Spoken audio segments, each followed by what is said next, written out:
Chapter 10. Letter, Dr. Seward to Honorable Arthur Holmwood, 6 September. My dear Art, my news today is not so good. Lucy this morning has gone back a bit. There is, however, one good thing which has arisen from it. Mrs. Westenra was naturally anxious concerning Lucy, and has consulted me professionally about her. I took advantage of the opportunity and told her that my old master, Van Helsing, the great specialist, was coming to stay with me, and that I would put her in his charge conjointly with myself.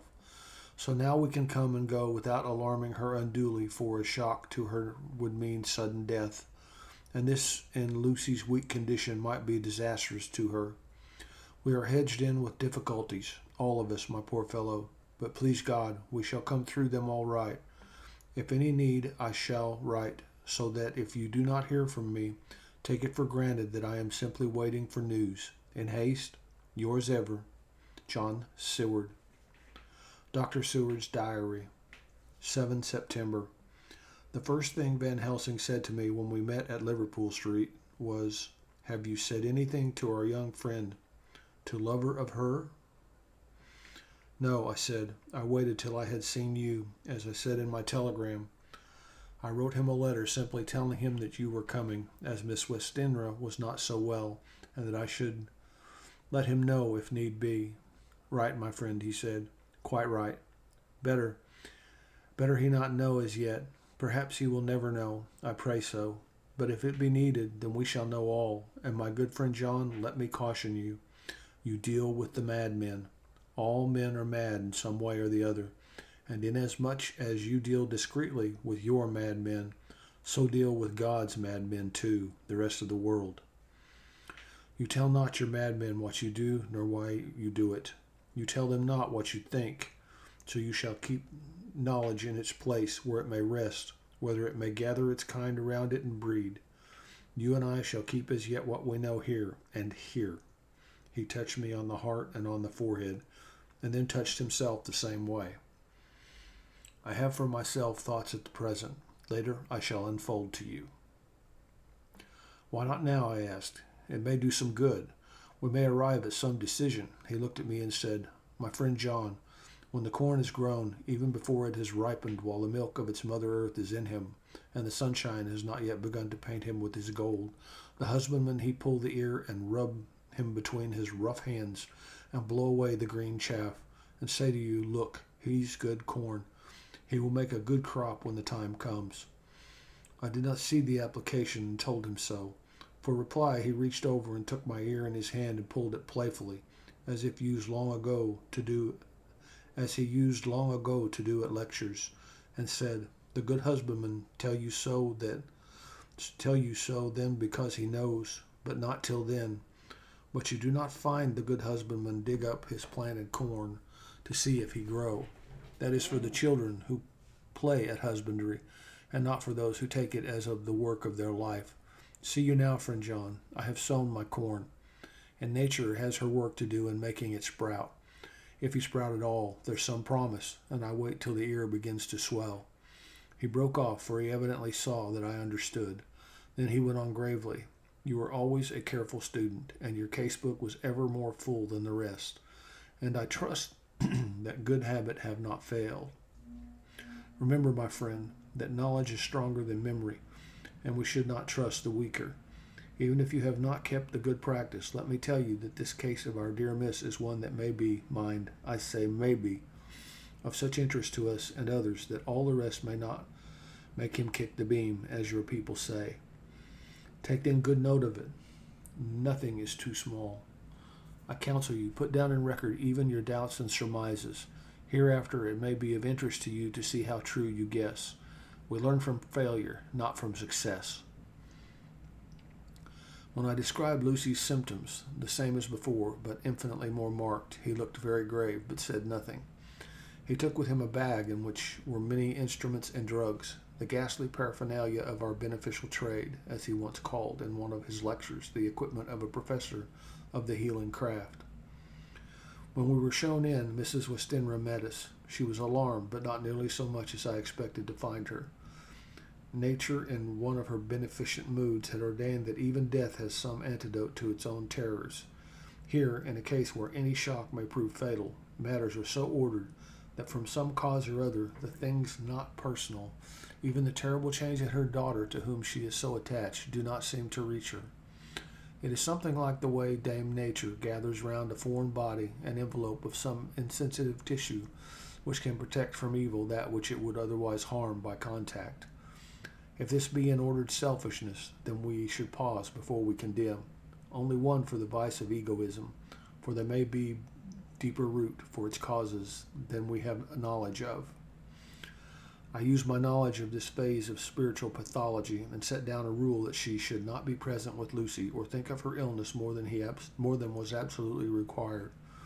She assented readily, so readily that I saw again the hand of nature fighting for life. Van Helsing and I were shown up to Lucy's room. If I was shocked when I saw her yesterday, I was horrified when I saw her today. She was ghastly, chalkily pale. The red seemed to have gone even from her lips and gums, and the bones of her face stood out prominently. Her breathing was painful to see or hear. Van Helsing's face grew set as marble, and his eyebrows converged till they almost touched over his nose. Lucy lay motionless and did not seem to have strength to speak, so for a while we were all silent. Then Van Helsing beckoned to me, and we went gently out of the room. The instant we had closed the door, he stepped quickly along the passage to the next door, which was open. Then he pulled me quickly in with him and closed the door. "My God," he said, "this is dreadful. There is not time to be lost. She will die for sheer want of blood to keep the heart's action as it should be. There must be a transfusion of blood at once. Is it you or me?" "I am younger and stronger, Professor. It must be me." "Then get ready at once. I will bring up my bag. I am prepared." I went downstairs with him, and as we were going, there was a knock at the hall door. When we reached the hall, the maid had just opened the door, and Arthur was stepping quickly in. He rushed up to me, saying in an eager whisper, "Jack, I was so anxious. I read between the lines of your letter and have been in an agony. My dad was better, so I ran down here to see for myself. Is not that gentleman Dr. Van Helsing? I am so thankful to you, sir, for coming." When first the professor's eye had lit upon him, he had been angry at his interruption at such a time, but now, as he took in his stalwart proportions and recognized the strong young manhood which seems to emanate from him, his eyes gleamed. Without a pause, he said to him, as he held out his hand, "Sir, you have come in time. You are the lover of our dear Miss. She is bad, very, very bad. Nay, my child, do not go like that." For he suddenly grew pale and sat down in a chair, almost fainting. "You are to help her. You can do more than any that live, and your courage is your best help." "What can I do?" asked Arthur hoarsely. "Tell me, and I shall do it. My life is hers, and I would give the last drop of blood in my body for her." The professor has a strongly humorous side, and I could from old knowledge detect a trace of its origin in his answer. "My young sir, I do not ask so much as that. Not the last." "What shall I do?" There was fire in his eyes, and his open nostrils quivered with intent. Van Helsing slapped him on the shoulder. "Come," he said. "You are a man, and it is a man we want. You are better than me, better than my friend John." Arthur looked bewildered, and the professor went on by explaining in a kindly way. "Young Miss is bad, very bad. She wants blood, and blood she must have or die. My friend John and I have consulted, and we are about to perform what we call transfusion of blood, to transfer from full veins of one to the empty veins which pine for him. John was to give his blood, as he is the more young and strong than me." Here Arthur took my hand and wrung it hard in silence. "But now you are here. You are more good than us, old or young, who toil much in the world of thought. Our nerves are not so calm, and our blood so bright than yours." Arthur turned to him and said, "If you only knew how gladly I would die for her, you would understand." He stopped with a sort of choke in his voice. "Good boy," said Van Helsing. "In the not so far off you will be happy that you have done all for her you love. Come now and be silent. You shall kiss her once before it is done, but then you must go, and you must leave at my sign. Say no word to Madam. You know how it is with her. There must be no shock. Any knowledge of this would be one. Come." We all went up to Lucy's room. Arthur, by direction, remained outside. Lucy turned her head and looked at us, but said nothing. She was not asleep, but she was simply too weak to make the effort. Her eyes spoke to us. That was all. Van Helsing took some things from his bag and laid them on a little table out of sight. Then he mixed a narcotic and, coming over to the bed, said cheerily, "Now, little miss, here is your medicine. Drink it off like a good child. See, I lift you so that to swallow is easy. Yes."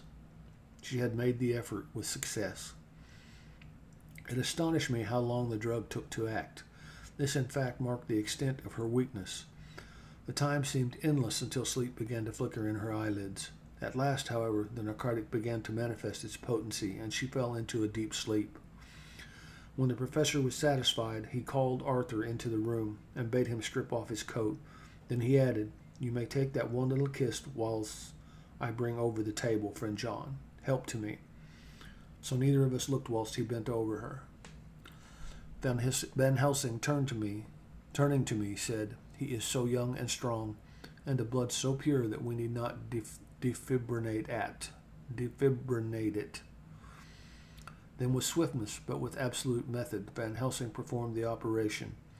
As the transfusion went on, something like life seemed to come back to poor Lucy's cheeks, and through Arthur's growing pallor the joy of his face seemed absolutely to shine. After a bit I began to grow anxious, for the loss of blood was telling on Arthur, strong man as he was.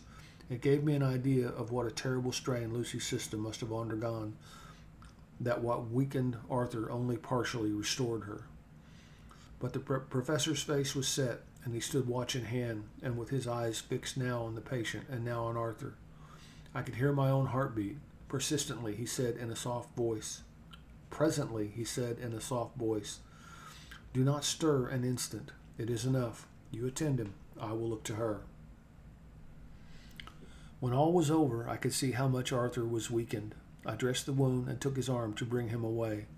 When Van Helsing spoke without turning around, the man seemed to have eyes in the back of his head. "The brave lover, I think, deserve another kiss, which he shall have presently." And as he had not now finished his operation, he adjusted the pillow to the patient's head. As he did so, the narrow black velvet band, which she seems always to wear round her throat, buckled with an old diamond buckle which her lover had given her, was dragged a little up and showed a red mark on her throat. Arthur did not notice it, but I could hear the deep hiss of indrawn breath, which is one of Van Helsing's ways of betraying emotion. He said nothing at the moment, but turned to me, saying, "Now take down our brave young lover, give him of the port wine, and let him lie down a while. He must then go home and rest, sleep much and eat much, that he may be recruited of what he has so given to his love. He must not stay here. Hold a moment. I may take it, sir, that you are anxious of result. Then bring it with you that in all ways the operation is successful. You have saved her life this time, and you can go home and rest easy in mind that all that can be is. I shall tell her all when she is well. She shall love you none the less for what you have done. Goodbye." When Arthur had gone, I went back to the room. Lucy was sleeping gently, but her breathing was stronger. I could see the counterpane move as her breast heaved. By the bedside sat Van Helsing, looking at her intently. The velvet band again covered the red mark. I asked the professor in a whisper, "What do you make of that mark on her throat?" "What do you make of it?" "I have not examined it yet," I answered, and then and there proceeded to loose the band. Just over the external jugular vein there were 2 punctures, not large, but not wholesome looking. There was no sign of disease, but the edges were white and worn looking, as if by some trituration. It at once occurred to me that this wound, or whatever it was, might be the means of that manifest loss of blood. But I abandoned the idea as soon as it formed, for such a thing could not be. The whole bed would have been drenched to a scarlet with the blood which the girl must have lost to leave such pallor as she had before the transfusion. "Well," said Van Helsing. "Well," said I can make nothing of it." The professor stood up. "I must go back to Amsterdam tonight," he said. "There are books and things there which I want. You must remain here all night, and you must not let your sight pass from her. Shall I have a nurse? I asked. We are the best nurses, you and I. You keep watch all night. See that she is well fed and that nothing disturbs her. You must not sleep all the night. Later on we can sleep, you and I. I shall be back as soon as possible, and then we may begin. May begin? I said. What on earth do you mean? We shall see, he answered, as he hurried out. He came back a moment later and put his head inside the door and said with a warning finger held up, Remember, she is your charge. If you leave her and harm befall, you shall not sleep easy hereafter. Dr. Seward's diary continued. 8 September. I sat up all night with Lucy. The opiate worked itself off towards dusk, and she waked naturally. She looked a different being from what she had been before the operation. Her spirits even were good, and she was full of a happy vivacity. But I could see evidences of the absolute prostration which she had undergone. When I told Mrs. Westenra that Dr. Van Helsing had directed that I should sit up with her, she almost pooh-poohed the idea, pointing out her daughter's renewed strength and excellent spirits. I was firm, however, and made preparations for my long vigil. When her maid had prepared her for the night, I came in, having in the meantime had supper, and took a seat by the bedside. She did not in any way make objection, but looked at me gratefully whenever I caught her eye. After a long spell, she seemed sinking off to sleep, but with an effort seemed to pull herself together and shook it off. It was apparent that she did not want to sleep, so I tackled the subject at once. You do not want to sleep? No, I am afraid. Afraid to go to sleep? Why so? It is the boon we all crave for. Ah, not if you were like me. If sleep was to you a presage of horror. A presage of horror? What on earth do you mean? I don't know. Oh, I don't know. And that is what is so terrible. All this weakness comes to me in sleep until I dread the very thought. But my dear girl, you may sleep tonight. I am here watching you, and I can promise that nothing will happen. I can trust you, she said. I seized the opportunity and said, I promise that if I see any evidence of bad dreams, I will wake you at once. You will? Oh, will you really? How good you are to me. Then I will sleep. And almost at the word she gave a deep sigh of relief and sank back, asleep. All night long I watched her. She never stirred, but slept on in a deep, tranquil, life-giving, health-giving sleep. Her lips were slightly parted, and her breast rose and fell with the regularity of a pendulum. There was a smile on her face, and it was evident that no bad dreams had come to disturb her peace of mind. In the early morning, her maid came, and I left her in her care and took myself back home, for I was anxious about many things. I sent a short wire to Van Helsing and to Arthur, telling them of the excellent result of the operation. My own work, with its manifold arrears, took me all day to clear off. It was dark when I was able to inquire about my zoophagous patient. The report was good. He had been quite quiet for the past day and night. A telegram came from Van Helsing at Amsterdam whilst I was at dinner, suggesting that I should be at Hillingham tonight, as it might be well to be at hand, and stating that he was leaving by the night mail and would join me early in the morning. 9 September. I was pretty tired and worn out when I got to Hillingham. For 2 nights I had hardly had a wink of sleep, and my brain was beginning to feel that numbness which marks cerebral exhaustion. Lucy was up and in cheerful spirits. When she shook hands with me, she looked so sharply in my face and said, No sitting up tonight for you. You are worn out. I am quite well. Indeed I am. If there is to be any sitting up, it is I who will sit up with you. I would not argue the point, but went and had my supper. Lucy came with me, and enlivened by her charming presence, I made an excellent meal and had a couple of glasses of the more than excellent port. Then Lucy took me upstairs and showed me a room next to her own, where a cozy fire was burning. Now, she said, you must stay here. I shall leave this door open and my door too. You can lie on the sofa, for I know that nothing would induce any of you doctors to go to bed whilst there is a patient above the horizon. If I want anything, I shall call out, and you can come to me at once. I could not but acquiesce, for I was dog tired, and could not have sat up had I tried. So on her renewing her promise to call me if she should want anything, I lay on the sofa and forgot all about everything.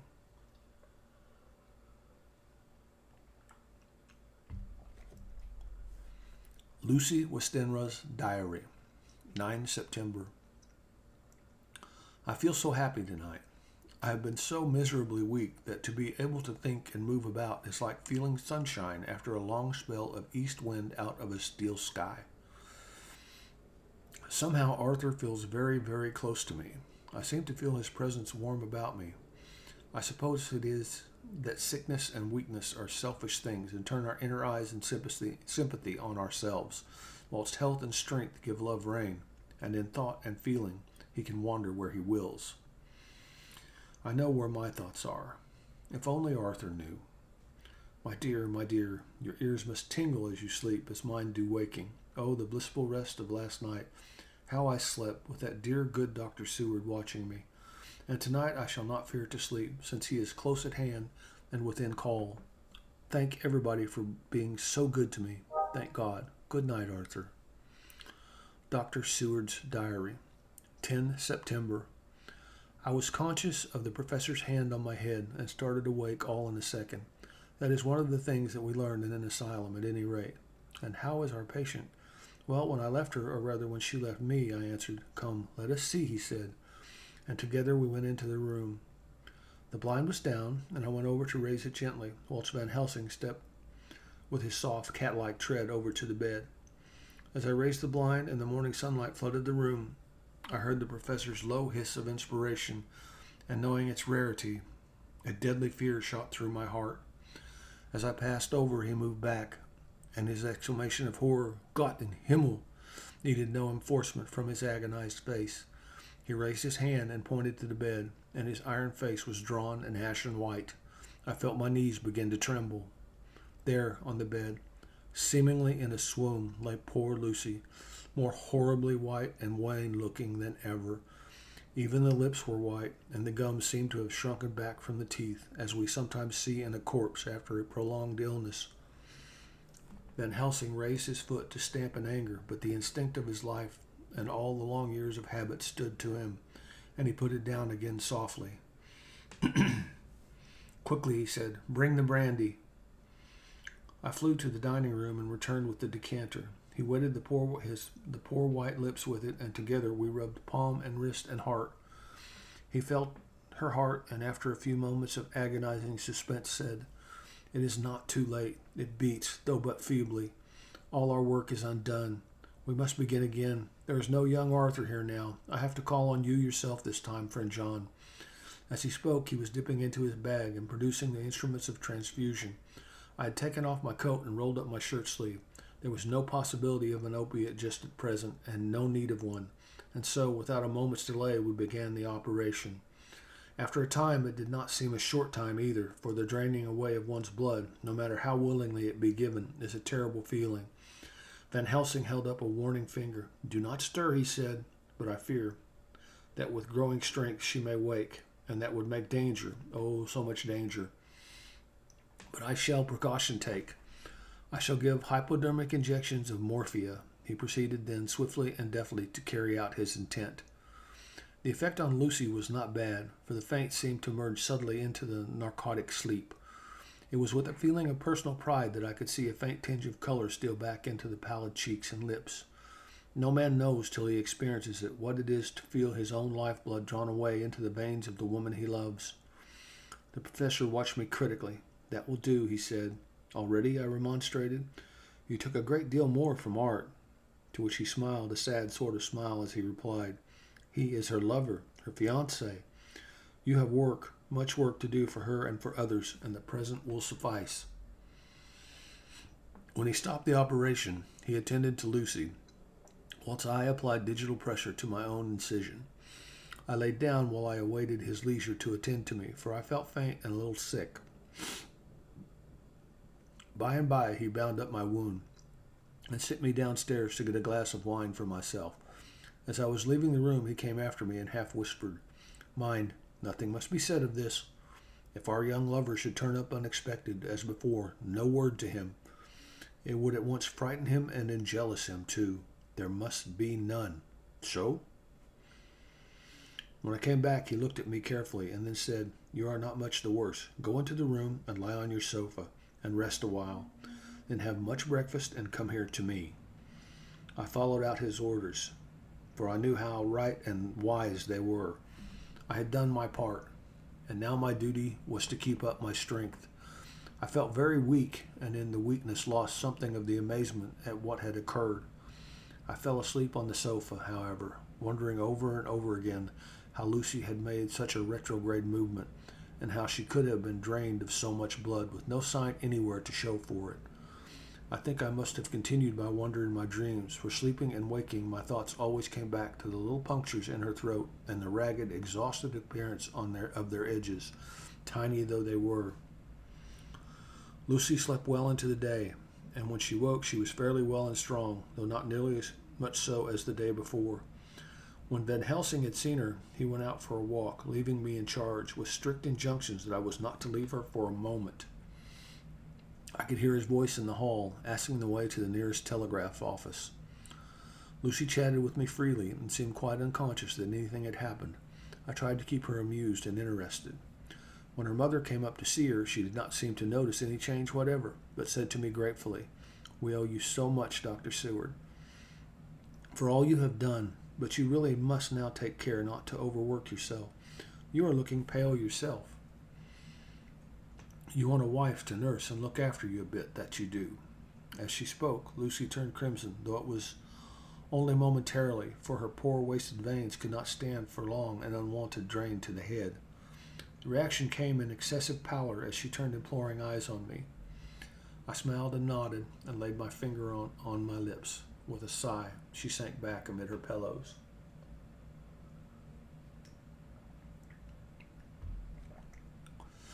Van Helsing returned in a couple of hours and presently said to me, "Now, you go home, and eat much and drink enough. Make yourself strong. I stay here tonight, and I shall sit up with little miss myself. You and I must watch the case, and we must have none other to know. I have grave reasons. No, do not ask me. Think what you will. Do not fear to think even the most not probable. Good night."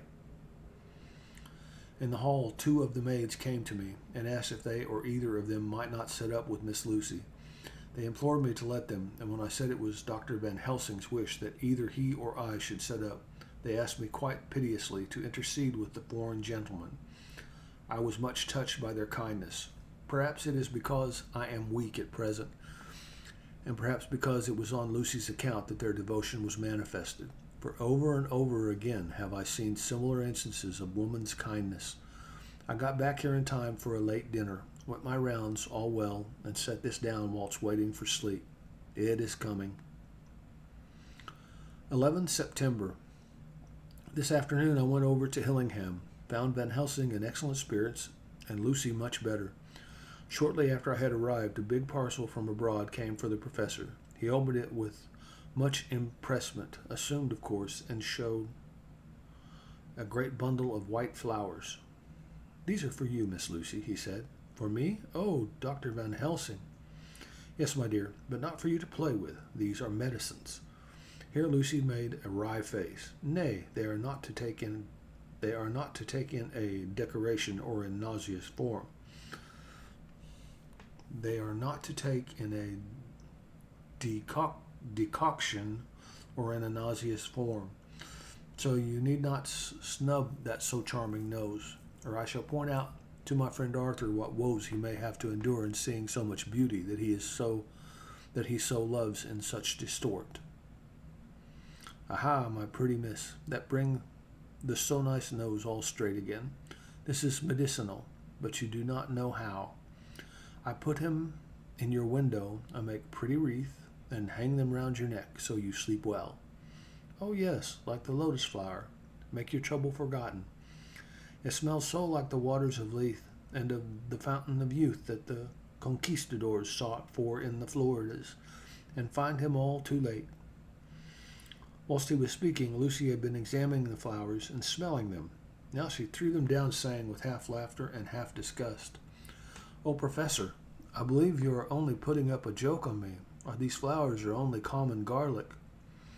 To my surprise, Van Helsing rose up and said with all his sternness, his iron jaw set and his bushy eyebrows meeting, "No trifling with me. I never jest.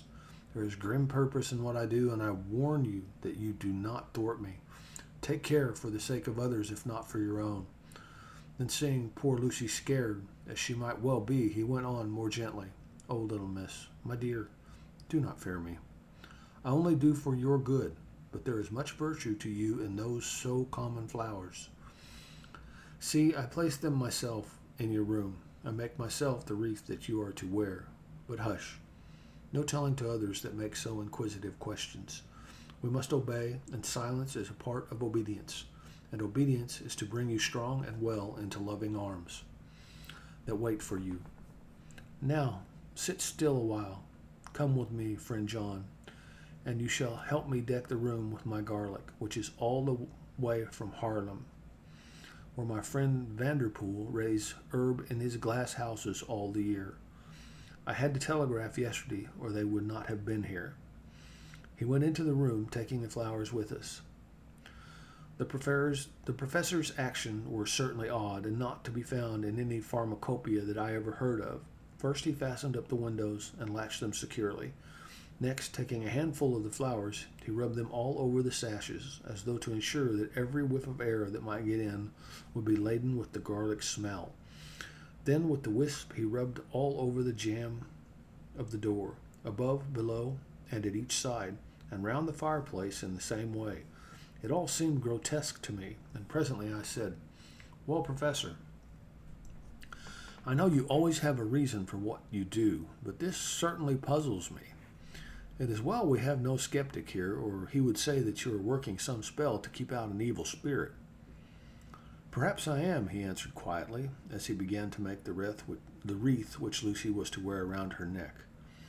He then waited whilst Lucy made her toilet for the night, and when she was in bed he came and himself fixed the wreath of garlic round her neck. The last words he said to her, "Take care you do not disturb it, and even if the room feel close, do not tonight open the window or the door." "I promise," said Lucy, "and thank you both 1,000 times for all your kindness to me. Oh, what I have done to be blessed with such friends."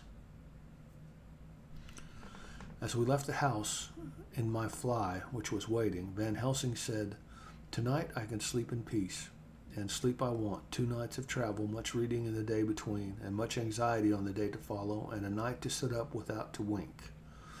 Tomorrow in the morning early you call for me, and we come together to see our pretty miss, so much more strong for my spell which I have worked. Ho ho." He seemed so confident that remembering my own confidence 2 nights before, and with the baneful result, felt awe and vague terror. It must have been my weakness that made me hesitate to tell it to my friend, but I felt it all the more, like unshed tears. That's the end of chapter 10. Thank you for joining me for this reading. I hope you have a great day, and I'll catch you on the flip side. Bye.